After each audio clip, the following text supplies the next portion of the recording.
Okay, let's wrap up this story if we can. All right, this mysterious figure walks away while these two guys are left silent and unmoving. But elsewhere in the disguised headquarters of Count Nefaria, he looks out the window and sees it has arrived. Soon all the power, all the glory for which I have longed shall be mine. And here comes Marvel Girl. I've brought you the special certificates, Count. They're inside this briefcase. I know, he says. I monitored your movements on my view screen. Give it to me. I have striven long, planned carefully for this moment. Not so fast, Nefaria. First, you must remove the crystalline dome from Washington. Only then will I hand over the briefcase. And then he thinks she's using her mutant telekinetic power to hold me back. I can't overcome her by force, so I must do as she says. But out loud, he says, "You wrong me, Marvel Girl. Count Nefaria is a man who keeps his bargains. Naturally, I adjusted the machine so that the elements in the dome did not destroy the city's oxygen. But before you arrived, I arranged that the oxygen depleting particles would be reactivated within 5 minutes, unless I press the proper buttons at once. So delay no further. Place the pouch on the table, or America becomes a nation with an uninhabited capital." Marvel Girl thinks, I have no choice. I must trust him.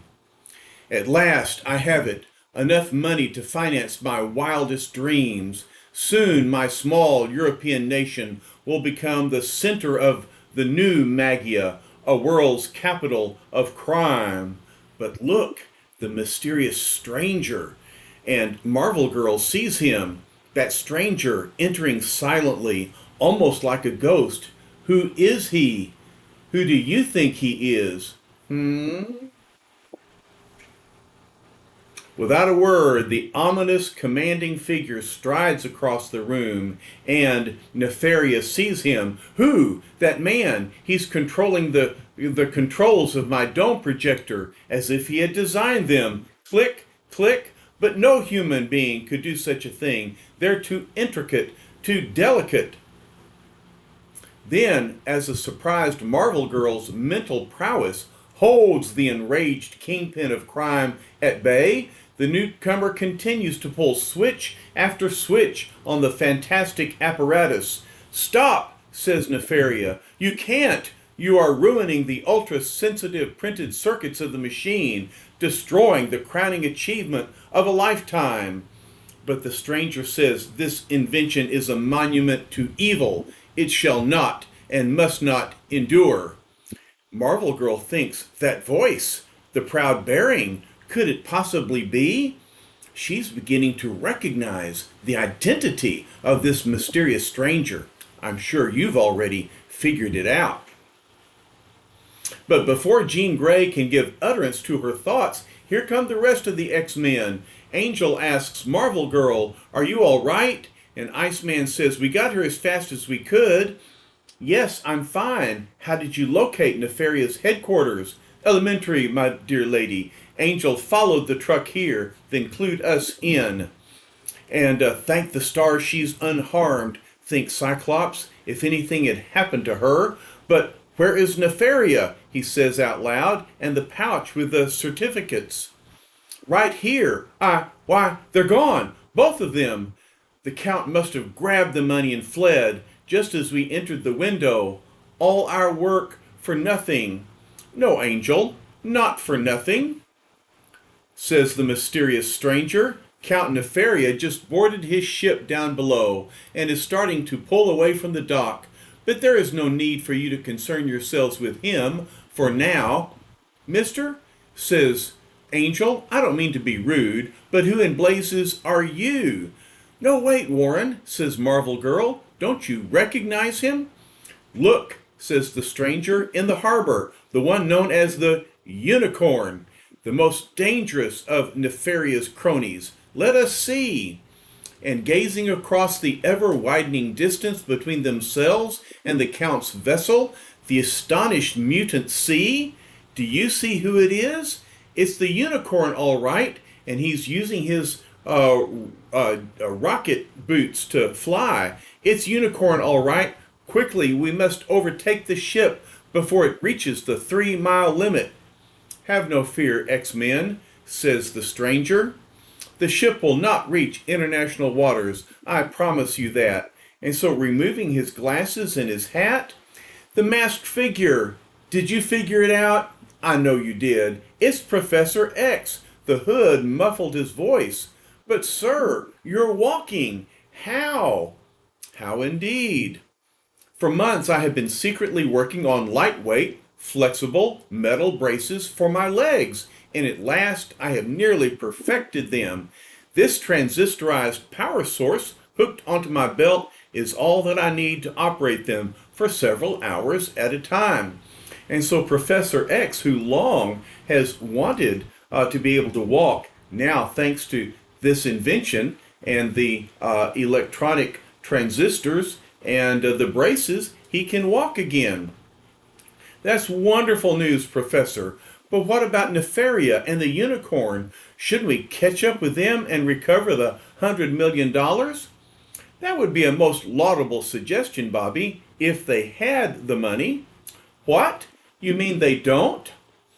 They just saw, or they saw the absence of the count and the pouch.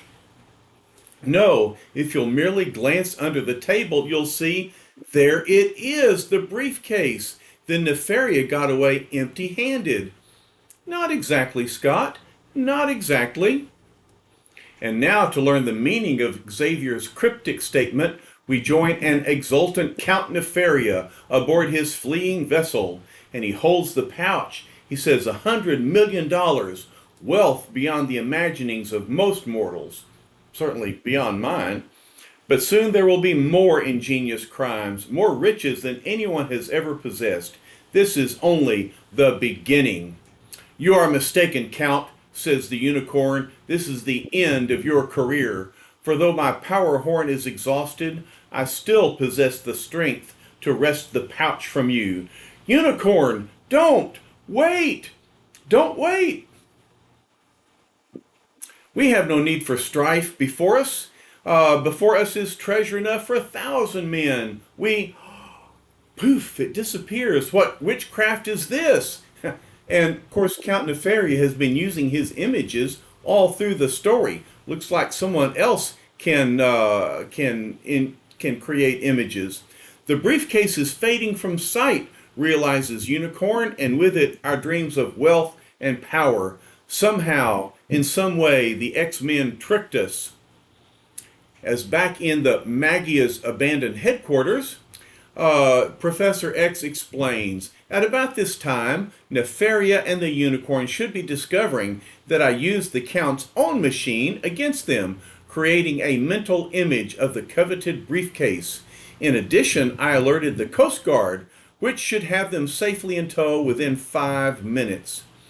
And then the beast says, now perhaps the gendarmes, that is the police, will stop accosting us for their crimes.